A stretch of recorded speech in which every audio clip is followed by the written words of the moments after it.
Bismillahirrahmanirrahim. Assalamu alaikum students. This is our ninth topic, nature of excretory products in relation to environment. Chapter number 15, homeostasis. ये बिल्कुल आपके osmo regulation वाले topic से related है, in which we discuss the osmoregulatory behaviors or relation of the organism to different environment, freshwater environment, marine environment and terrestrial environment. बिल्कुल उसी तरह हम इस वाले टॉपिक के अंदर एक्सक्रीटरी पाउडर्स की नेचर देखेंगे in relation to the environment, कि जो एनवायरनमेंट के साथ साथ उनकी एक्सक्रीटरी प्रोडक्ट्स भी चेंज होती हैं या नहीं. सो here are three different environments, two actually different environments and three different availability of water.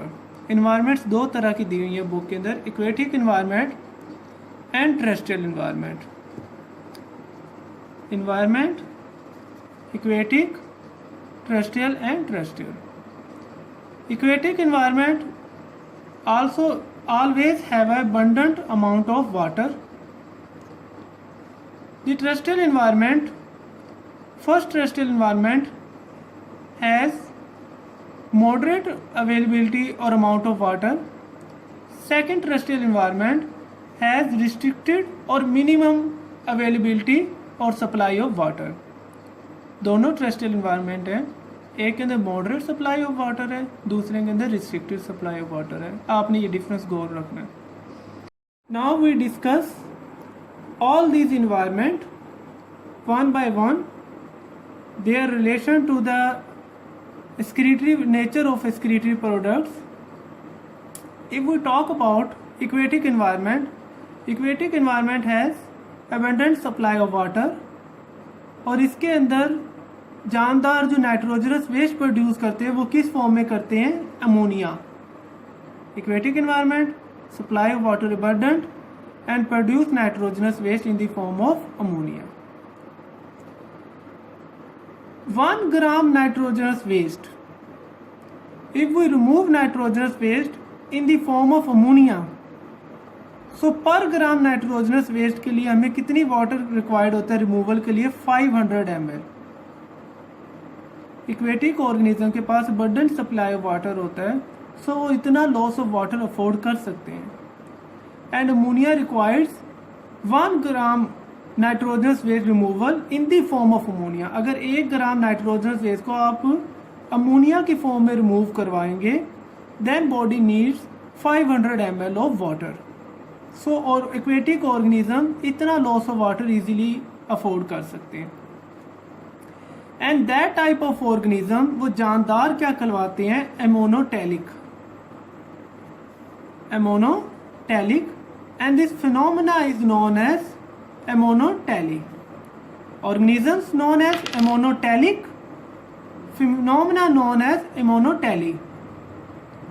Examples जो है हमारे पास, जो representative organism है which adopt this type of excretory product, उसके अंदर हमारे पास एग्जाम्पल है hydra and Planaria and all other fresh water organism and protozoans.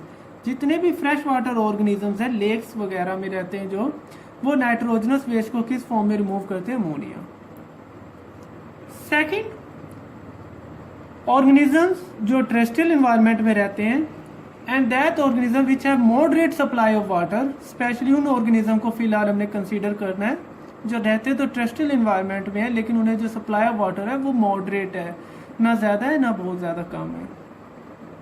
They secrete nitrogenous waste in the form of urea and per gram nitrogenous waste को remove कराने के लिए in the form of urea we required 50 ml water.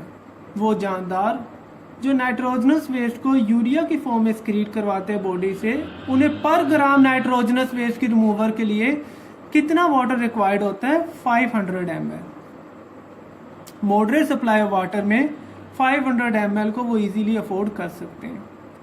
And that type of organisms known as ureotelic. This phenomena is known as ureotely, and representative organisms are human, elephant, deer, goat. ये सारे के सारे जो organisms हैं ये क्या हैं? Ureotelic. They excrete nitrogenous waste in the form of urea, और 50 ml वाटर में रिक्वायर्ड होता है 1 ग्राम नाइट्रोजनस वेस्ट को यूरिया की फॉर्म में बॉडी से एक्सक्रीट करवाने के लिए. Second, terrestrial organisms with a minimum supply of water या restricted supply of water, they excrete nitrogenous waste in the form of uric acid. वो नाइट्रोजनस वेस्ट को किस फॉर्म में एक्सक्रीट करवाते हैं? In the form of uric acid. Uric acid 1 gram nitrogenous को waste को uric acid की form में एक्सक्रीट करवाने के लिए organisms need 1 ml water. 1 gram nitrogenous waste को यूरिक एसिड की फॉर्म में एक्सक्रीट करवाने के लिए 1 ml वाटर रिक्वायर्ड होता है just. And that type of organisms known as uricotelic. Phenomena is known as uricotely. And representative organisms जो हैं, जो एग्जांपल्स हैं आपकी बुक में, वो हैं reptiles and birds. These are the examples of uricotelic. इनके अंदर से एमसीक्यूज पूछा जा सकता है. So to sum up, aquatic environment, terrestrial environment, abundant supply of water हो तो नाइट्रोजनस वेस्ट किस फॉर्म में रिलीज करते हैं? जानदार यूरिया, अमोनिया की फॉर्म में. मॉडरेट सप्लाई ऑफ वाटर हो तो जानदार किस फॉर्म में रिमूव करते हैं? नाइट्रोजनस वेस्ट यूरिया की फॉर्म में. रिस्ट्रिक्टेड सप्लाई ऑफ वाटर हो तो यूरिक एसिड की फॉर्म में. कितना वाटर रिक्वायर्ड होता है पर ग्राम? 500 ml in case of ammonia, 50 ml in case of urea, 1 ml in case of uric acid. Organisms that remove nitrogenous waste in the form of ammonia known as monotelic. Organisms excrete nitrogenous waste in the form of urea known as ureotelic. Organisms excrete nitrogenous waste in the form of uric acid known as uricotelic. Phenomena known as monotely, ureotely, uricotely respectively. Examples हैं, representative organism है hydra, planaria. If we talk about monotelic, human. If we talk about ureotelic, reptiles, birds. If we talk about uricotelic. So these are the 3 different environment. इन तीनों environment को जो हमने divide किया है, ये किया है on the basis of availability of water, कि उन्हें वाटर कितना ज़्यादा अवेलेबल है.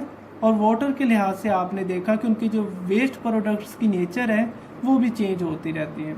मैक्सिमम वाटर रिक्वायर्ड होता है अमोनिया को, लेस यूरिया, और बिल्कुल ही लेस रिक्वायर्ड होता है uric acid. Birds apply the method of uricotelic, और birds needs to keep their weight light. उन्हें अपना वेट बहुत ज़्यादा लाइट रखना होता है, इसलिए वो नाइट्रोजन वेस्ट को किसके अंदर कन्वर्ट कर देती हैं?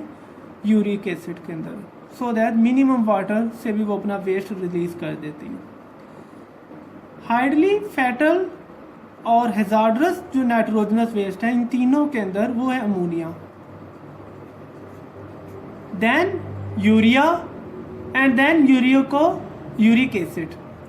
Most hazardous ammonia, less hazardous urea, and least hazardous uric acid.